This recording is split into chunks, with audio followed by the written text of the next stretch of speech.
The date is November 30th, 2012. The individual in the black beanie and wearing the brown satchel bag is a young man that goes by a name you wouldn't want to give your child, Dellen Millard. Dellen is a millionaire playboy who just lost his father the day before this interrogation was videotaped. At the time, Dellen was not a suspect. He was just being questioned about the nature of his father's death, since he was the first person to discover the crime scene. We're here with respect to an incident that actually happened yesterday, Thursday, November 29th, 2012, at, I believe, your home at 5 Maple Gate. Yes. In Etobicoke. And what I'd like you to do is just start from the beginning as to what happened and that brought the police into this incident. From the beginning?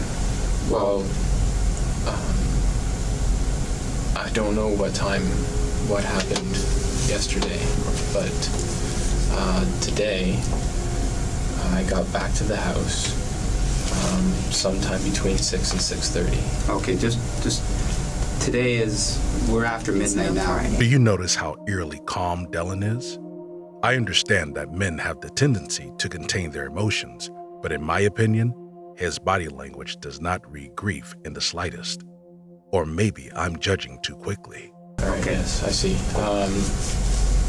So Thursday, sometime between 6 and 6:30, I got back to the house.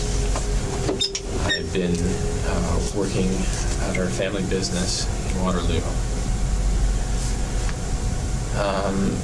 I came in through the side door. That's the door most everybody uses in the house. And I opened up the next door, which leads to the cat area of the house. It's the door from the kitchen to the hallway. And then my dog Pedo was waiting for me there. I have two things to add here. First, who on earth names their dog Pedo?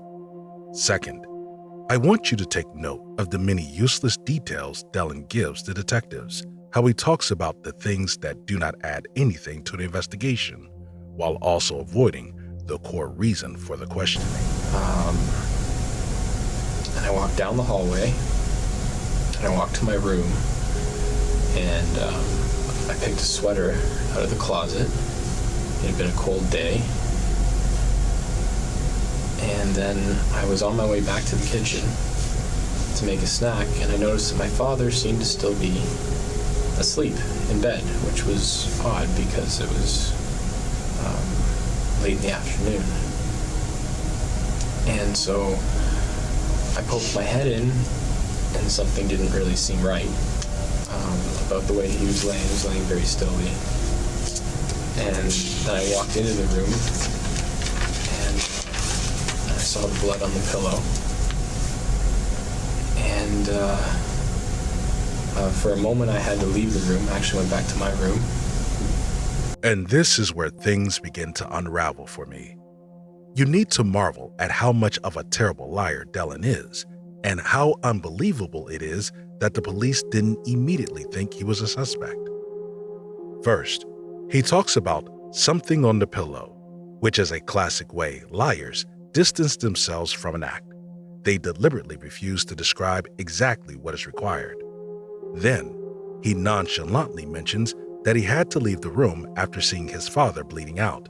It is cold, it is emotionless, and it has the makings of an individual that knows way more than he is letting on. And I called my mother,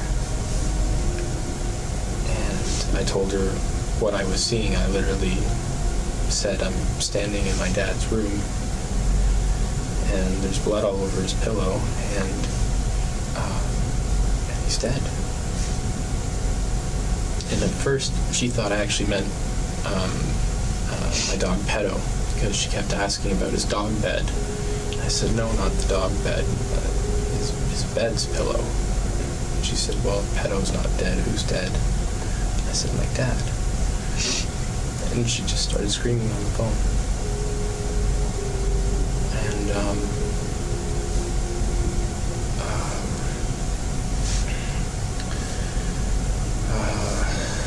what happened?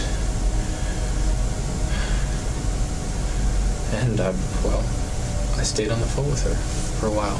I went out to the front. I left the room. I paced in the front driveway.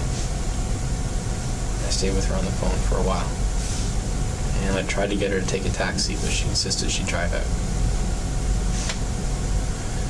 And so she drove over. And I texted a friend of mine, Andrew Michalski.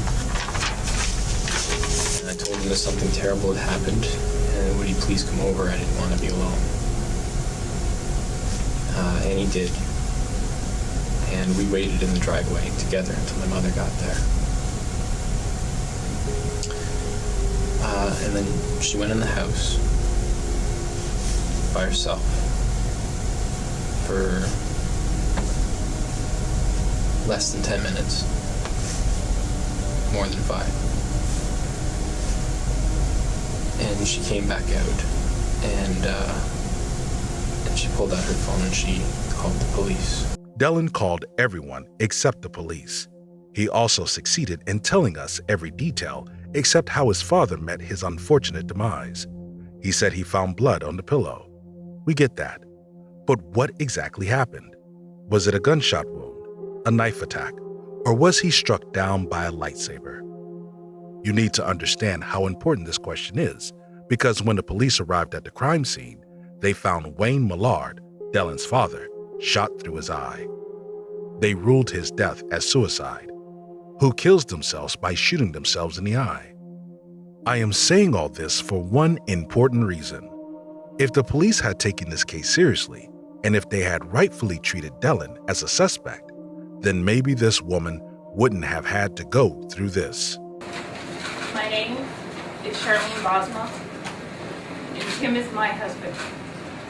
He is my partner and my best friend. He is the love of my life and the father of my child. As you know, I watched my husband drive away just after 9 o'clock on Monday night. He smiled at me and said he'd be right back. And I have not seen him since. You were all aware, I saw the 2 men that took my husband. You've already been provided a description of these 2 individuals. I ask you, if you see anyone that closely matches the description of these men, to please call the police.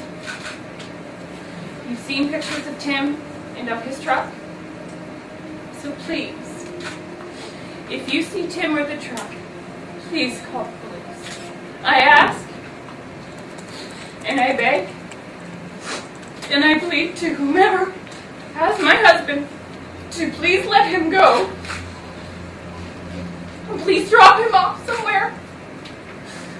Or make an anonymous call to the police so we know where to find him. It was just a truck. In the words of Charlene Bosma, it was just a truck. That statement perfectly sums up the senselessness of the violence that the Bosmas suffered on the day her husband went missing. At the time of the clip, Charlene, the Hamilton community, and the Hamilton Police Department were searching for her husband, Tim Bosma, a 32-year-old loving father and husband. Now, let's rewind things a bit. Who are the Bosmas, and what does this case have to do with that eerie interrogation with Dellen Millard? Tim and Charlene Bosma were your everyday couple.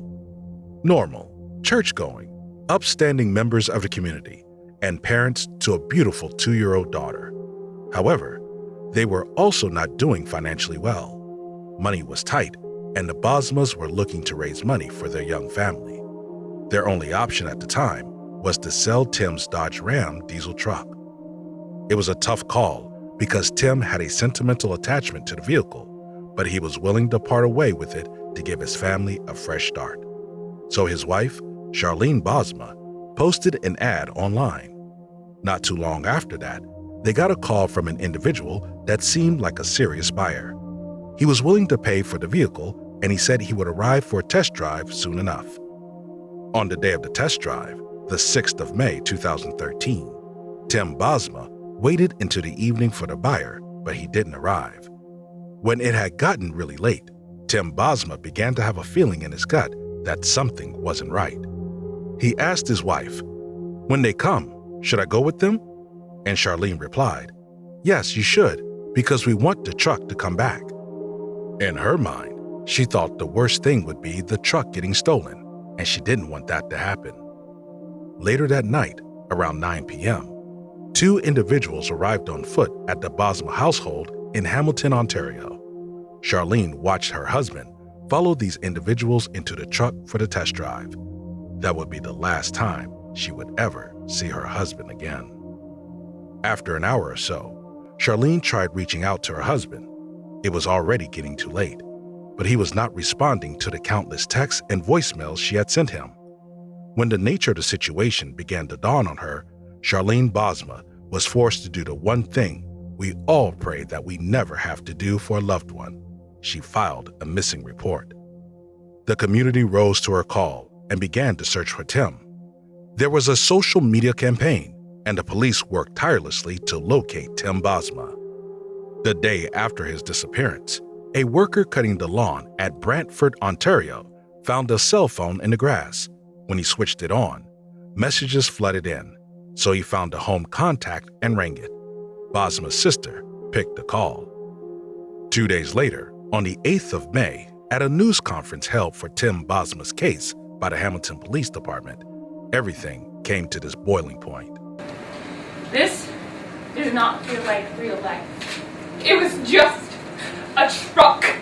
Can you imagine the guilt Mrs. Bosma must have felt as she pleaded for her husband's safe return, knowing well enough that he didn't want to go, and she was the one who convinced him? The day after his disappearance, the police combed through Tim Bosma's cell records to track down the phone he exchanged calls with. They found it, a prepaid phone listed for Lucas Bate. They also found that Lucas Bate had exchanged calls with a Toronto man who told the police that he took two men for a test drive of his truck on May 5th, a day before the unfortunate disappearance of Tim Bosma. The man was also able to give police a description of one of the men, which included a framed ambition tattoo on his wrist. Immediately, the police began searching for information about anyone with that tattoo. On the 10th of May, police received information from two reliable police sources from Toronto and Peel that a man named Dellen Millard matched the tattoo description, so the police put in a request for his phone records as well. Records showed Millard's phone pinging in similar locations to the Lucas Bate phone on the night of May 6th. Further investigation revealed that the Lucas Bate phone was purchased under a bogus name and address. When the police eventually visited him, they would recall Millard greeting them with this statement: "The suits are here." When Dellen Millard was arrested later that night, he still had Tim Bosma's truck keys on him. The other man, Mark Smich, was also arrested. He is the delinquent right-hand man of Dellen and an important piece of this ridiculous case. Now, there were a couple of questions that came to my mind when I was studying this case, and the most important ones were: why would a millionaire like Dellen Millard want to steal a washed-up truck? And why the heck would he kill a random innocent man for it? Ah, yes. Unfortunately, the police found Bosma's truck in Dellen's trailer a few days later on Dellen Millard's mom's property. It had been stripped down, but the police were able to find gunshot residue and traces of his blood. What's even more sickening is the fact that a day after the ill-fated test drive that would spell the demise of Mr. Bosma, Dellen Millard acquired a 37th floor, two-bedroom condominium in Toronto's historic Distillery District for $627,523. On the night of the test drive, Tim Bosma was shot and killed. Prosecutors couldn't determine whether it was Smich or Millard that pulled the trigger. They both had different versions of the story. All we know is that the police eventually found an incinerator on Millard's farm called Eliminator. And in that incinerator, they found a broken tooth that matched Tim Bosma. So, why did Dellen Millard do it? To get an answer to this burning question, we need to go back to before the events of the incineration and theft, before the interrogation following his father's death. Let's go back to when Dellen Millard was just a child. Born on August 30th, 1985, to Wayne Millard, a pilot, and Madeline Burns, a flight attendant, Dellen was born into a privileged family that was neck-deep in aviation history. He was also named after his grandmother, which partly explains why it sounds so peculiar. Dellen's grandfather was the one who built their fortune from the ground up. He founded Millard Air in 1954 and doggedly nurtured a fleet of vintage airplanes that became a thriving aviation firm at Toronto's Pearson International Airport. As a direct result of this, Dellen Millard grew up surrounded by airplanes, and by the age of 6, he was already sitting next to his father during flights, which I am sure is a detail the CPSAC would not be too delighted to hear, seatbelt or not. By the age of 14, Dellen Millard was already setting records and he became Canada's youngest pilot. However, Dellen was still a weird kid. His classmates remembered him as an attention-hungry kid who would do the most outlandish things without remorse. He would make weird faces in class photos. He had the habit of walking through school hallways during recess, boldly eating dog biscuits. According to a former classmate, he also dressed like a hillbilly. You couldn't tell he came from money, and he didn't seem to care. However, his odd behavior aside, Dellen was a single child and had an extremely privileged upbringing. He was showered with both material gifts and love from his parents. During his early teens, Dellen's parents separated and he had to live with his father. His indulgent upbringing gave him unhindered access to thrill-seeking. Dellen went from off-road racing to skydiving to elaborate pool parties. He even converted the basement of his father's house into a nightclub. Dellen led a wild life.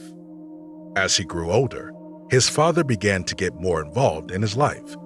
An only son should be working towards taking over the family business, right? Well, Wayne Millard might have been a little too late there. Dellen blazed the path of complete rebellion.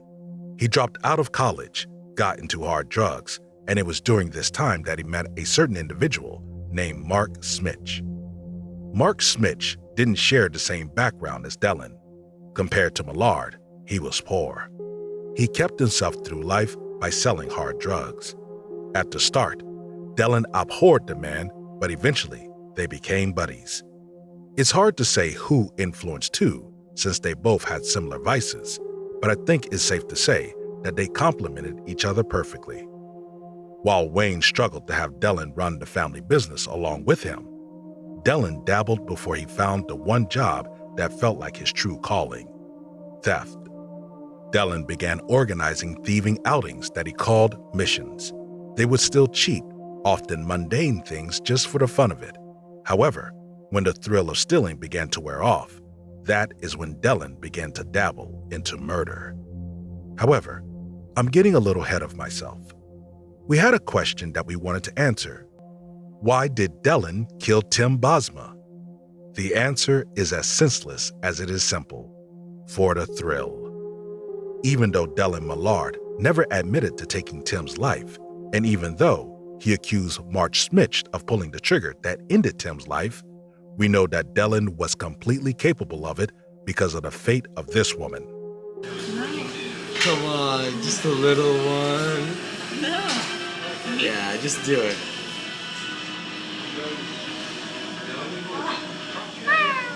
This was the last video taken of Laura while she was alive. Laura Babcock was a daughter to a conservative, modest family. She was described by those who knew her as a friend who was constantly glued to her phone and who spent most of that time calling her friends repeatedly. She had a dog she loved and was very optimistic about her future. Laura graduated from university and began searching for a job. It was during this time, in 2008, that she met Dellen in a Toronto bar. They had a brief fling that lasted for a month, but they remained good friends after that. Around the time she met Dellen, Laura had some baggage to deal with. she stopped living with her parents because of an argument concerning curfews. Her parents didn't send her packing, but they also didn't want her coming home at late hours. Laura began couch hopping with her friends.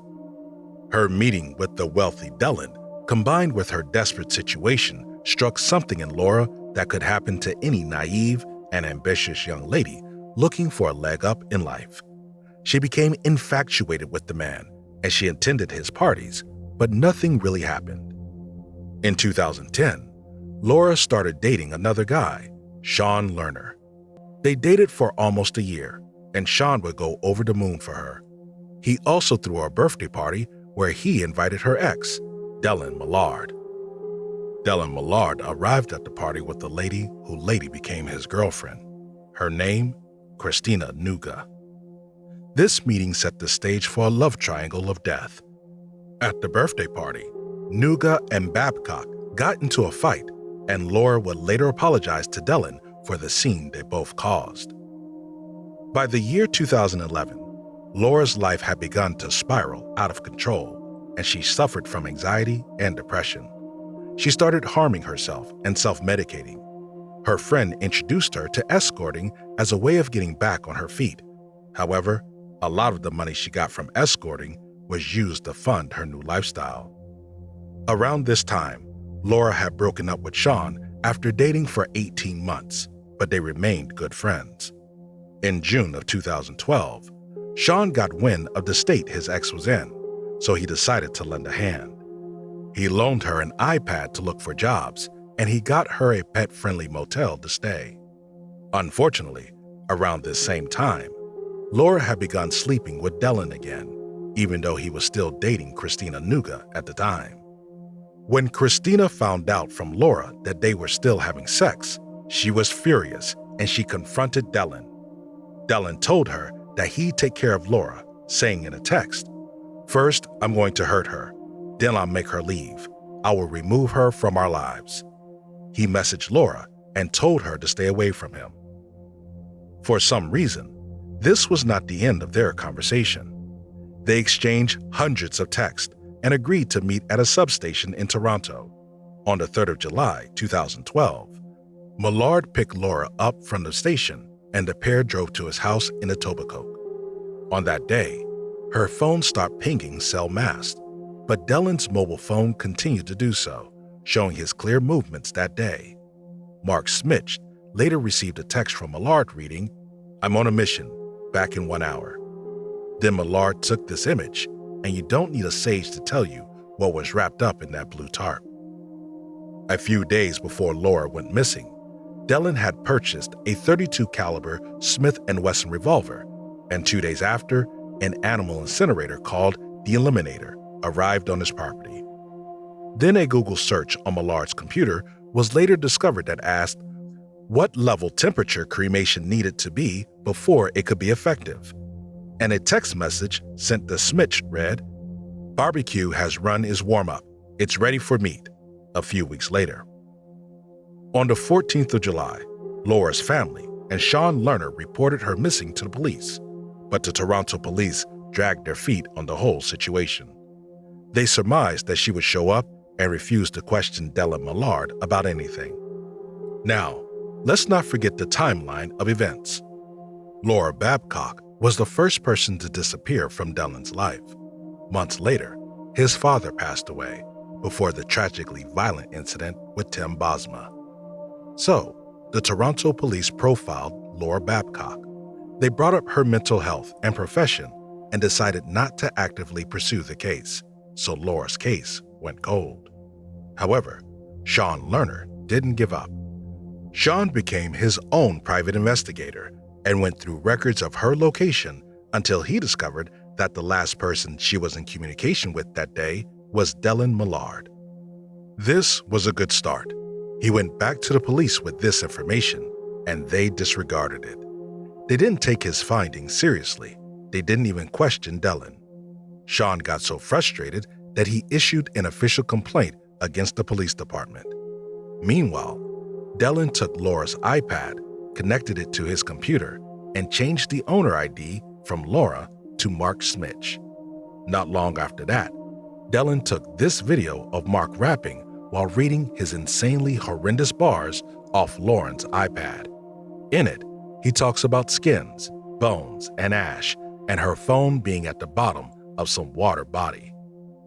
On the 23rd of July, around 10:38 in the evening after the cremation Google, Dellen took this video of sparks flying out of the incinerator. And this leads us into the events that led to the death of Dellen's father. Wayne Millard's airplane business began to fail. You could either blame it on poor management. His father, Dellen's grandfather, had successfully managed the company for 40 years before he died, or you could blame it on changing time or Dellen's extravagant spendings. Whatever it was, Wayne was determined to save his company and preserve some legacy for his son to continue. Dellen, on the other hand, was not too keen about the changes Wayne was making. He was planning on transforming the aviation business into a maintenance facility for airplanes. He took a multi-million-dollar loan and obtained a license just a couple of weeks before his gruesome murder. Now, no one connected the dots until after the death of Tim Bosma. It took the execution of an innocent man, a loving and strong wife, a vigilant community, and a responsible police force before the Toronto police eventually decided to do the right thing.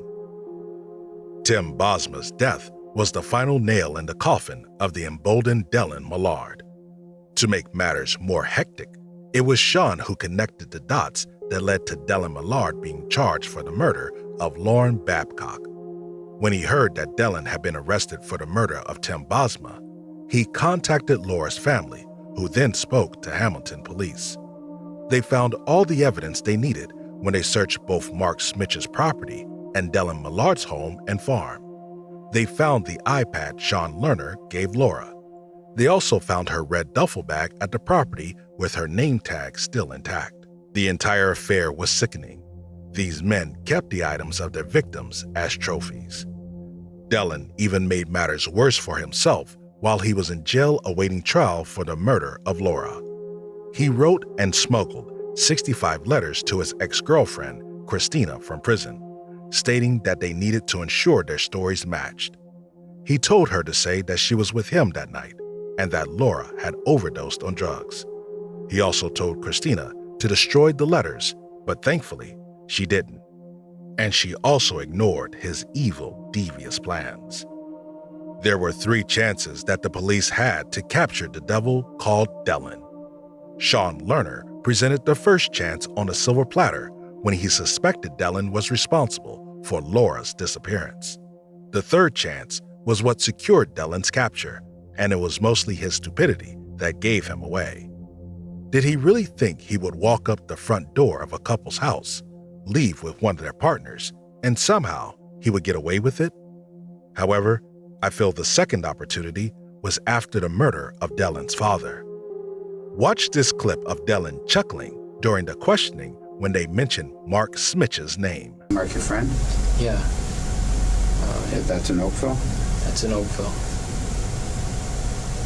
I pick him up, I drop him off. Sometimes I sleep over. And he comes to work with me in Waterloo. And Mark's last name? Smich. Smich. Where's Mark live? He lives in Oakville. Somewhere in Dellen's twisted psyche, he believed he was actually better than everyone around him. He had gotten so indulged in his little pocket of a world where daddy's money kept his hobbies flowing that he went completely out of touch with reality. The Mark Smich character was not his buddy. He was just a lapdog to him. A lapdog on a leash. Dellen's narcissism shined in court when he decided to represent himself in the Laura Babcock case. He called up the lady's poor family and questioned them about the nature of the daughter's profession and mental health, as if the thought that the monster that murdered their daughter was still alive was not torturing enough. Eventually, both Dellen and Mark were both convicted of the murders in December 2017 and June 2016, respectively. Millard was eventually convicted of first-degree murder for the 2012 death of his father, Wayne Millard, on September 24, 2018. He was issued triple life sentences and will not be eligible for parole until he is 103 years old.